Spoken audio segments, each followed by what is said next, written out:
Give yourself a little grace, by Darcie Fuqua.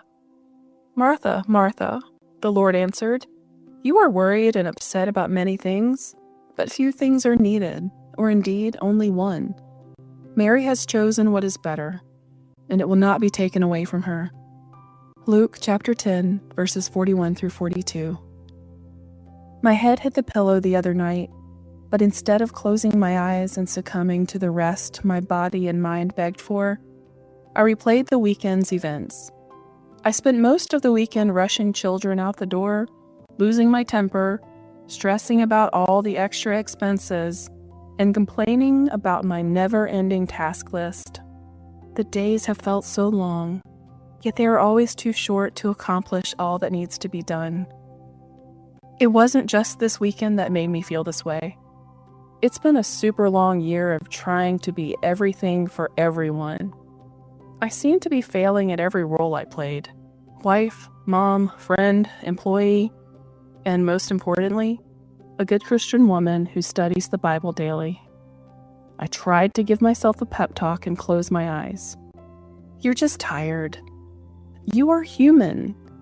Give yourself a little grace. Big salty tears rolled down my cheeks, dampening my pillow as I asked God to translate my tears because I couldn't form words.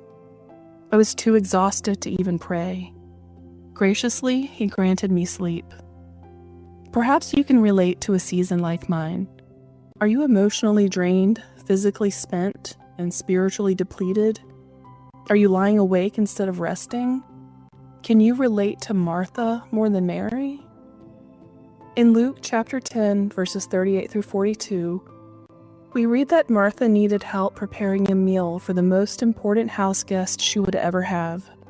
She complains to Jesus that Mary, her sister sitting with Jesus, is not helping with the preparations. That's when Jesus uses Mary as an example for Martha to follow.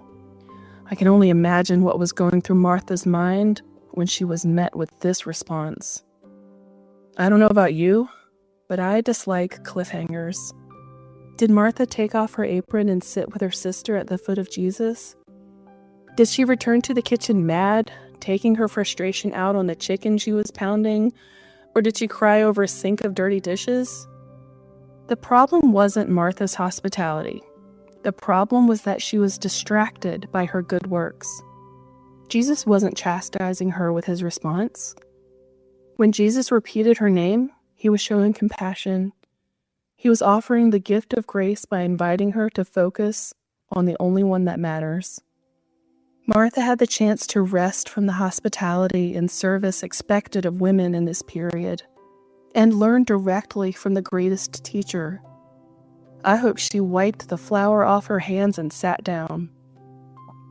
Responsibilities and busyness do not magically go away when we stop and spend time in the Word, or take a few minutes to rest in His presence. But when we invite God into our day-to-day and accept His gift of unearned favor, His grace has the power to transform us. God will help shift our perspective from grumbling to gratitude. He will provide the endurance, rest, rejuvenation we need to keep showing up for others. If you're like me, a Martha, taking care of everything and everyone, you must intentionally fight to be more like Mary. Charles Spurgeon says it best. The way to get the revival is to begin at the Master's feet.